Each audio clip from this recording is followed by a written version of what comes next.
Hey everybody, welcome back to my channel. I hope you guys are all doing great today. I'm doing good today. It is a very warm day. It's about 85 degrees or so last time I checked here. And today I want to show you how you can successfully grow beautiful elephant ears in containers. So this guy, if you remember one of my old videos that I made, if you've watched my channel, I made a video on how I was starting this guy. I'll put a link, or excuse me, I'll flash the thumbnail up on the screen so you guys can check that out if you're interested. But so I started that back at the very end of February, and here I am almost the end of May, and look at how big this guy is. This guy's already like probably 3 feet or so. I don't know, 2 or 3 feet. I mean, not 3 feet, but probably 2 feet or so. I don't know. Let me know what you guys think in the comments. So yeah, here it is. It's doing absolutely magnificent, but it is pretty warm now. So it is time, if your nights ideally are above 50 or 55 degrees or so, you can safely plant your elephant ears outside. These are very tropical plants, so they do need it warm, so definitely do not put them outside if there is still any danger of frost. So you want to make sure that all frost is well over, and again, I would say ideally if it's above 50, maybe even above 60 at night. It's above about 50 or so. We've been getting nights consistently above 50 or so, and I think it's good enough because it's been getting really pot bound and it needed to get out. So yeah, so that's kind of when to plant them. Now, this is more about in containers. So if you are growing them in containers like what I am doing, you definitely want to select a very large pot. Now, this will depend on what kind of elephant ear you are growing. Mine is a pretty large variety. Mine can get, I think the tag said, let me see if I can find it actually. So you see it can get up to 60 inches tall. So that is a very big plant. That is about 5 feet, and it's already about 2 or 3 feet. And considering this guy already had a head start, and assuming it's happy, that it'll probably get that big. So if you have it in a big enough pot, I'm sorry, just look at this leaf. This is so cool looking. I've been like obsessed with this plant. But so yeah, you definitely want to get a large pot and heavy pot. So this pot was a little bit expensive, but I knew I needed it because these guys get really big, and their leaves, they act like they're like sails, and they can blow it over if you have it in a really lightweight container. Even if it's big enough, if it's too light, like a lightweight plastic, that's probably not going to work because they will just blow over, and that would be so sad to see this beautiful specimen get ruined, and we don't want that. So make sure you get a heavy pot, and whenever you're selecting a location, make sure you select it wisely, because this pot now that it's full of soil and I've watered it, I can't move this now. This is going to stay up here all season. So you definitely want to choose a spot kind of where you want it right from the get-go, because it's going to be very hard, if not impossible, to move it later. So that's kind of the deal on potting them if you're growing them in large containers like I am. But now I kind of want to talk also about their conditions. So elephant ears, as far as light is concerned, the tag said that they like part shade. So ideally, put them in a location that gets sun in the morning and or evening, but is protected in the afternoon. I'm actually filming this at about 3:45 in the afternoon. And as you can see, it's in a nice shady spot because I have this tree that I will show you in a second that's shading it.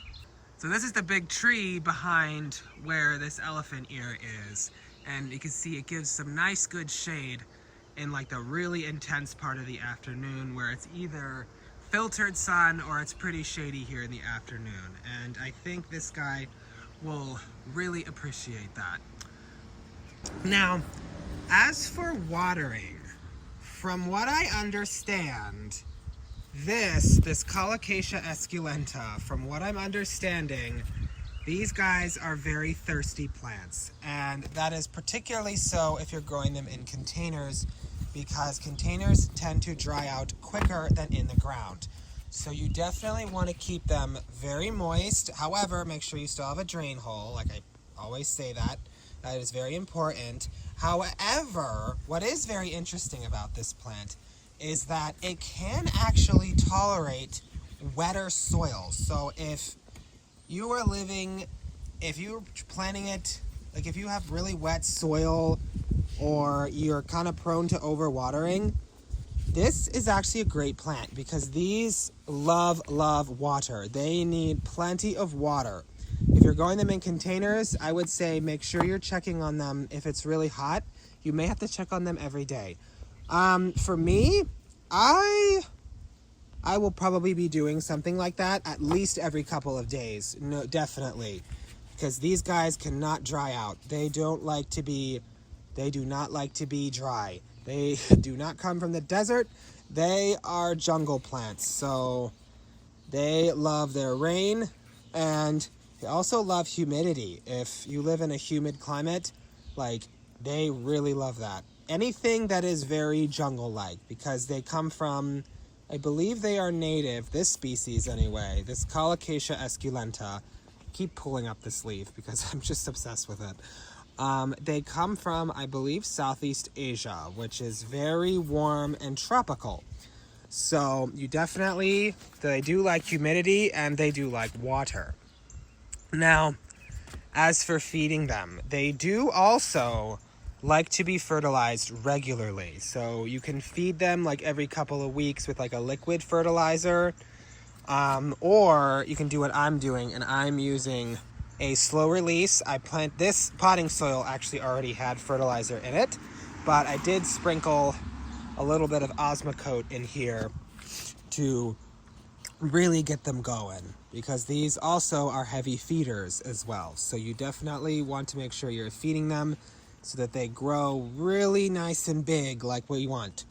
So, and on that as well, I also would like to say, make sure they have plenty of room around them. You can see this is already pretty large, and you can see I kind of just put it in the center.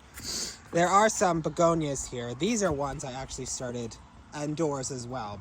They're looking very nice. In fact, some of them, that one has buds on it. I'm so excited to see these bloom. But generally you want to make sure you give it a good perimeter all the way around. So especially if you have like multiple ones in like multiple pots, definitely give them a good 4 feet or so of space so they can really spread out and spread their arms and spread their wings and give you these gorgeous leaves. This one has a little bit of a tear in it, but that's okay. So now, as for what you can do at the end of the season in winter, this will be a bit of an experiment for me, and this is actually my first time growing them. This is kind of me just hearing what other people have said about them online and things like that, and doing my own research on them. They do, you can overwinter these. Now, like I said, you can, now if you have it in a pot, as particularly a heavy one, this is kind of far away from the house, so I don't think I can move this as a plant inside the house for the winter. But what I am going to do at the end of the season, you can actually, what I will do is I will dig up the bulb or the corm. I think it's technically a corm, but I don't think it really matters. But you can take it inside and you can actually store it in a cool, dark place for the winter, and you can start it in about March or so, when, depending on where you live, so you can get them growing and get a nice head start like this guy. So yeah, I think that's pretty much it on how you can grow elephant ears in containers. Like this, they look like just wonderful plants to grow on your backyard or on your back patio if you want to grow them in pots. This is kind of like, it's on like a fort. Like we always call it our fort. So I figured this would be a great place to kind of grow like a little tropical oasis. So I already showed you the begonias, and these are actually my amaryllis that I'm over summering outside as well. So yeah, if you guys enjoyed this video, if you could please leave a like, comment, and subscribe, and share it with all your friends, and I would really appreciate that. So thanks for watching, and I will see you next time.